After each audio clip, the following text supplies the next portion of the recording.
All right, so you ever get that, like, that feeling where you're looking at your usual drink and thinking, maybe I could do something a little bit more interesting with this. Oh, yeah, I know exactly what you mean. Like, Yeah. it's not that the drink is bad, it's just... Yeah, it's just missing a little something. Right. Yeah, and that's kind of what we're diving into today. We're going to be taking a look at Pope Rum Ooh. and how this particular spirit can actually, like, transform some cocktails that you might already be familiar with and kind of bring them to that next level. Yeah, take them from reliable to, like, genuinely exciting. Exactly. Yeah. So we've been looking at this great piece from Whisky.dk, which has a whole bunch of cocktail recipes that feature Pope Rum. Yeah, and what's cool is it's not just like, here's a recipe. Right. It's really getting into, like, how the rum itself can change and elevate those flavors. Yeah, so, like, if you're listening along with us today, our kind of mission here is to, like, figure out how this Pope Rum, with its own special character, can bring this really cool tropical element to cocktails that you might already know and love. Yeah, And in a way that, like, actually gives you a new experience. a fresh take. Exactly, a fresh take on something familiar. Yeah. So before we even get into the cocktails themselves, maybe we should talk a little bit about what Pope Rum is all about. Yeah, for sure. So basically what we've got here is a spiced rum, Okay. and it's blended with rums from a few different places, Guatemala, Nicaragua, and Trinidad and Tobago. Wow, okay. A pretty diverse mix already. Yeah, and then they infuse it with all these exotic fruits and spices and even Candace sugar and Bornholm spring water. Wow, I didn't even know there was spring water in Bornholm. Right? It's pretty cool. And then they bottle it at a very drinkable 35% ABV. Yeah. After aging it for 10 years in oak casks. 10 years. 10 years. I bet that really brings something special to it. Oh, absolutely. You can imagine what that does to the flavors. So they describe the aroma as having this sweet citrus fruitiness, a little bit of vanilla, and then this like subtle hint of pepper. Oh, that sounds really nice. And then the taste is this really warm, spicy, soft, kind of exotic thing with some oaky undertones. So really complex. Yeah, definitely. So, okay, let's jump into some of these cocktails and see how this translates into some actual drinks. Okay, that's so good. So the first one we're looking at here is the POPE Hurricane. Ooh, the hurricane. I love a good hurricane. Yeah, me too. And this one has a really cool backstory. It actually originated back in the 1940s in New Orleans at Pat O'Brien's bar. Oh, yeah, Pat O'Brien's. And the story goes that they had all this surplus rum, and they were trying to figure out what to do with it. Makes sense. Yeah, so the owner came up with this really fruity, really potent drink that's become kind of a New Orleans classic. Yeah, you don't think New Orleans are? Exactly, and the article we're looking at suggests that Pope Rum is really, really good for giving this drink a nice little tropical twist. Yeah, because it already has those tropical vibes anyway. Exactly. So the recipe calls for 12 glass of Pope Rum, 3 glass each of lime juice, an orange juice, 1.5 glass of passion fruit puree, and sugar syrup, and then just a splash 1 glass of grenadine. So pretty straightforward in terms of ingredients. Yeah, pretty much just combine it all in a shaker with its crushed ice. Yeah. Give it a good shake, and then strain it into a tall glass, also filled with crushed ice. Oh, man. I'm getting thirsty just thinking about this. Yeah, right. Yeah. And the source mentions that the classic garnish is a nice orange slice and a cherry. Gotta have that cherry. Yeah, gotta have the cherry. And apparently what you end up with is this like really fresh, fruity, seductive drink with both that like tropical flavor, but also that nod back to its New Orleans history. It's like history in a glass. A little bit, right? Yeah. So, okay, let's switch gears a little bit here and talk about something a little bit different. The POP Negroni. A Negroni with Pope Rum. Okay, I'm intrigued. Yeah, this is a little bit more unexpected, right? So, like, the Negroni is such a classic Italian cocktail, and it's traditionally made with gin. Right, gin Campari sweet vermouth. Exactly. Yeah. So what's interesting here is how that Pope Rum, with its specific flavor profile, kind of plays with the other really strong personalities in a Negroni. So, like, how do those fruity and sweet notes from the rum work with the bitterness of the Campari and then that richness from the sweet vermouth? Exactly. And the article really highlights that it actually works surprisingly well. Interesting. Yeah, and the recipe keeps that classic Negroni balance. You do 4 cloves of Campari and 4 cloves of sweet vermouth. Nice and easy to remember. Equal parts, right. And then to make it, you just stir all that together with ice and then strain it into a lowball glass with ice. Oh, okay. And the traditional garnish for a Negroni is a twist of orange peel, but you don't just like throw it in there. You actually like express the oils from the peel over the drink. Yeah, that's where you get that like burst of citrus aroma. Yeah, exactly. And what's cool here is that the article suggests that using rum instead of gin actually creates a Negroni that's a little bit smoother, a little bit more approachable. Oh, that's interesting. So like if you've tried a Negroni before and it was maybe a little too much for you. A little too bitter. Yeah, a little too bitter or intense. This could be a really good way to kind of ease into that flavor profile. Exactly. So maybe a good gateway Negroni, if you will. I like it. Okay, so let's move on to another classic this time with some deep Cuban roots, the PPE Daiquiri. The daiquiri, oh man, this one's got such a cool history. It really does, right. So, So it started in Cuba, obviously, and then it really took off with like American sailors and even figures like Hemingway. Hemingway loved his daiquiris. Exactly. So it's one of those drinks that's like really simple in terms of ingredients, but it can be so elegant and so refined when it's made well. It's all about the quality of those ingredients. Exactly. And what's cool here is that the article points out how that Pope rum, with its fruity and like clean flavor notes, can really elevate a daiquiri. Take it up a notch. Yeah, exactly. So the recipe itself is super simple. You do 6 fleas of Pocorp, 3 fleas of fresh lime juice, and 2 fleas of sugar syrup. Okay. And you just combine those in a shaker with ice, shake it until it's nice and cold, and then strain it into a chilled cocktail glass. Nice. And you can garnish it with a thin slice of lime if you want, but it's not even really necessary. Sometimes simple is best. Exactly. And apparently what you get is this really fresh, fruity, and just like straight up irresistible drink. Mm. It's great as an aperitif, like something to have before dinner, or even just like on a warm summer evening. Oh yeah, like sitting on a patio. Exactly. Just enjoying the weather. Yeah. Okay, so let's move on to something that's maybe a little bit more spirit forward. The PPE Old Fashioned. Okay, an old fashioned with Pope rum. I'm curious to hear about this. Yeah, this is a really interesting twist Mm. because the Old Fashioned is kind of like one of the OG cocktails, right? And it's traditionally made with bourbon. Right. Very boozy. Very boozy. Yeah, so the idea of using this spiced rum instead is kind of a fun experiment. Yeah, definitely. And the article mentions that Pope rum actually brings this like warmer, softer, more exotic character to the drink. That's really cool how it kind of changes the whole profile. Yeah, so the ingredients are pretty simple, 5 splits of Pope. Then you can do either a sugar cube or 1 clove of sugar syrup, a few dashes of Angostura bitters, and then an orange peel for garnish. Now, for people who might not be familiar with Angostura bitters, what are those exactly? Yeah, so they're these like concentrated flavor enhancers. You just use a few drops, and they add all this complexity and like spicy notes to drinks. Oh, wow. Okay, so just a little bit goes a long way. Exactly. And to make the old-fashioned, you actually muddle the sugar with the bitters right in the glass. Okay, so muddling, that's like gently pressing. Yeah, gently pressing to release those flavors. Gotcha. Then you add the Pope rum and a big ice cube and stir it until it's nice and cold and diluted. Okay. And you garnish it with that orange peel. You express the oils over the drink, and then you give it a little twist and drop it in. Love that little touch. Yeah, and the article describes this Pope rum old-fashioned as like a modern take on a classic, like simple, deep, and charming. I like that a lot. Yeah.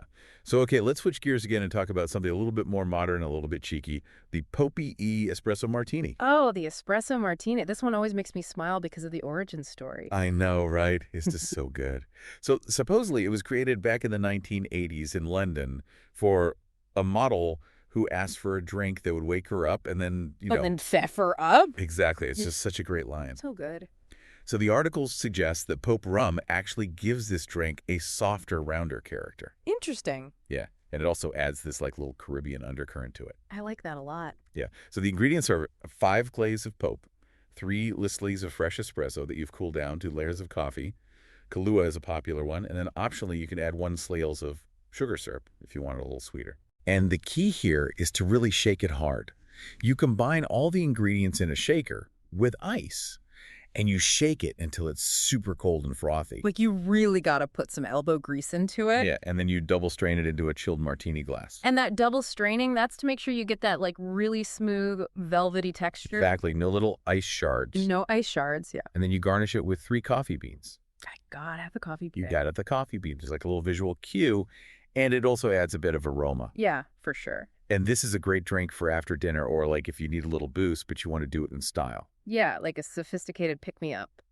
Exactly. So, okay, let's move on to something that's all about that like fresh vibrant flavor, the Papoe mojito. Mojito, another Cuban classic. Love a good mojito. Yeah, and it's all about that combination of mint Mhm. and lime. Like, it just screams fresh. It does. And the article actually suggests that Pope rum makes the mojito even more round and even more fruity. Oh, wow. And it balances out those like really bright lime and mint flavors. Yeah, it's a really cool combination. So the recipe is 5 sleeves of the Pope, 2 clees each of fresh lime juice and sugar syrup. And then you need like 8 to 10 fresh mint leaves and then soda water to top it off. Oh, and of course, don't forget the crushed ice. Of course, got to have that crushed ice. So to make it, you actually muddle the mint leaves with the lime juice and sugar syrup right in the glass. Okay, and when you say muddle, you mean? You just gently press them. Yeah. Don't crush them. You just want to release those oils. Okay, gotcha. And then you add the Pope rum and fill the glass up with crushed ice and stir it all together. And then finally, you top it off with that soda water. Okay. And then for the garnish, you usually do a sprig of fresh mint and a nice lime wedge. Perfect. Yeah. And the article suggests that this is a really great drink for like those warm summer evenings or if you're having people over. Need a welcome drink. Exactly, like a really nice, refreshing welcome drink. Love it. Okay, so let's transport ourselves to the tropics now with the PE Mai Tai. The Mai Tai, oh man, such a great name. It's a fun name, right? And it actually means fantastic or the best in Tahitian. So it's got to live up to the name. It does, right? And it's a Right. really classic tropical cocktail. And apparently Pope rum adds this like really cool depth and a fruity finish to it. Nice. So the recipe is 4 clays of Pope, 2 clays of orange liqueur, Cointreau is the one they suggest, 2 clays of fresh lime juice, 1 clays of orgeat syrup, and then 1 clays of sugar syrup. And just a reminder for people who maybe haven't encountered orgeat before, what is that exactly? So orgeat is an almond-based syrup. It's got this really unique flavor that's kind of nutty and sweet. Oh, okay. I've heard of it, but I've never actually tried it. Yeah, it's really good. And it's a key ingredient in a lot of like classic tiki drinks. Cool. And some versions of the Mai Tai also call for a little float of dark rum on top. I mean, fancy. So to make it, you combine everything except that dark rum float if you're using it in shaker with ice. Shake it well, and then strain it into a lowball glass with crushed ice. And then you garnish it with a sprig of mint and a lime wheel. Yeah, very pretty and tropical. Huh. And they describe it as like an exotic flavor explosion, Ooh. which sounds pretty good to me. Definitely. Okay, so let's move on to a drink with a really cool name that kind of tells you what you're getting into. The Pee Dark and Stormy. Oh, the dark and stormy? Way, have you ever had one of these? I have, yeah. It's strong, but good. Yeah, it's a really interesting drink. So it's actually considered Bermuda's national cocktail. No way, I did not know that. Yeah, and it's traditionally made with dark rum and ginger beer. Okay. And it's really simple, but it can be surprisingly strong. Yeah, that ginger beer can sneak up on you. Exactly. And the article we're looking at points out that Pope rum, with its like slightly softer and fruitier profile, actually works really well with that spicy ginger beer. Well, that's interesting. Yeah, so the ingredients are super simple. 5 Klegal of Pope, 1 Klegal of lime juice, and then about 10 Sleer of good quality ginger beer. Okay. And then you just garnish it with a lime wedge. Easy peasy. And to make it, you just fill a tall glass with ice, add the Pope rum and lime juice, and then top it off with the ginger beer. Okay. And it's just this like really great balance of sweet, spicy, and a little bit tart. I can see why it's a good go-to. Exactly. And they say it works for pretty much any time of year. Nice. Okay, so let's talk about something that's really great for a party. The Pelpy Rum Punch. Oh, rum punch. Gotta love rum punch. Yeah, it's like the ultimate party drink, right? It's colorful, it's fruity, and it's meant to be shared. Yeah, exactly. Like a big batch cocktail. Exactly. And the article mentions that Pope rum actually makes a really good base for rum punch because it's got those full-bodied flavors and all those sweet and ripe fruit notes. Yeah, and those flavors play really well with all the different fruit juices you usually put in a rum punch. Exactly. So the recipe they give is 5 glasses of Pope, 2 glass each of orange juice and pineapple juice, Yeah. 1 glass of fresh lime juice, Mhm.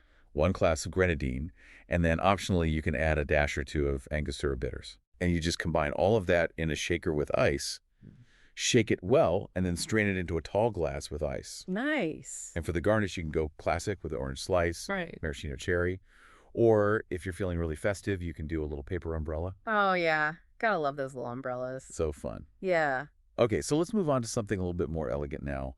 The PPE rum sour. Oh, a rum sour. That sounds nice. Yeah, so a rum sour is a really good way to actually like appreciate the nuances of the rum itself because it's Yeah. got that nice tartness from the citrus and just a touch of sweetness. Yeah, it's not like overly sweet. Exactly. And the article points out how the fruity sweetness of Pope rum is really balanced by the lime juice and the sugar. Okay. So the recipe is 5 glasses of Pope, 3 glasses of fresh lime juice, 2 glasses of sugar syrup, and then this is optional, but you can add 1 glass of egg white to give it that really silky, smooth texture and a nice foamy top. Ooh, I love a foamy top on a sour. Yeah, it's really, and then for garnish, you just use a few dashes of Angostura bitters. Oh. So if you're using egg white, the way you make this is you actually do a dry shake first.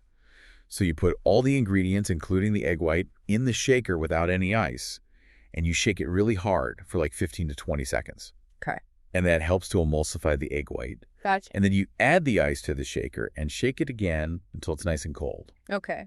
And then you double strain it into a lowball glass with ice. Okay. And then you garnish it with a little lime zest. Or you can do a few drops of bitters right on top of that foam if you use the egg white. Oh, that sounds fun. It's very pretty. Yeah.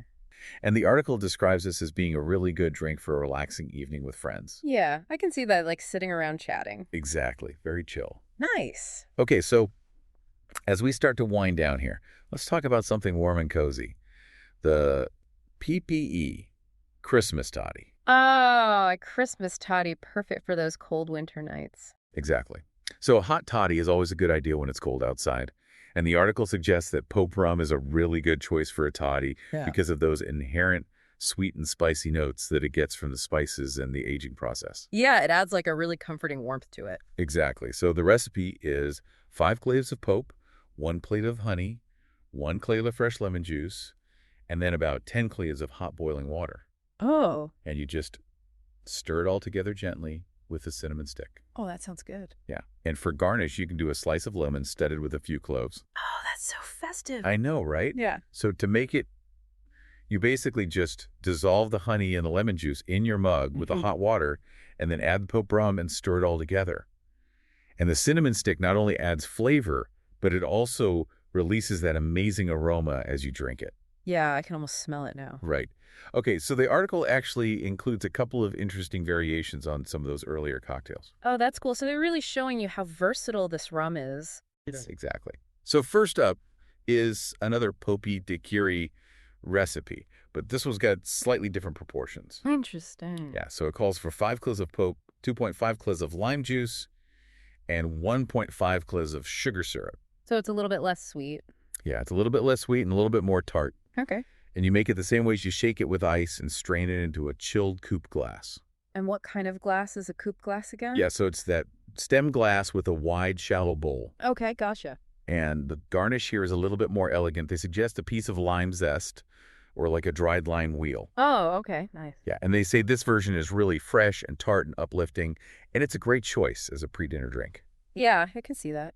Okay, and then the other variation is a Pope E espresso martini. Another espresso martini. Okay, cool. Yeah, and this one highlights just how adaptable Pope rum can be. Mm-hmm. So this uses 4 cloves of Pope, 3 ounces of fresh espresso, 2 ounces of coffee liqueur, and again, you can add a little bit of sugar syrup if you want it sweeter. And the key here is that they recommend shaking it really vigorously with ice for full 15 to 20 seconds. Okay, so even longer than the first espresso martini. Yeah, and that extra shaking helps to really chill it down, but it also creates that super thick, velvety foam.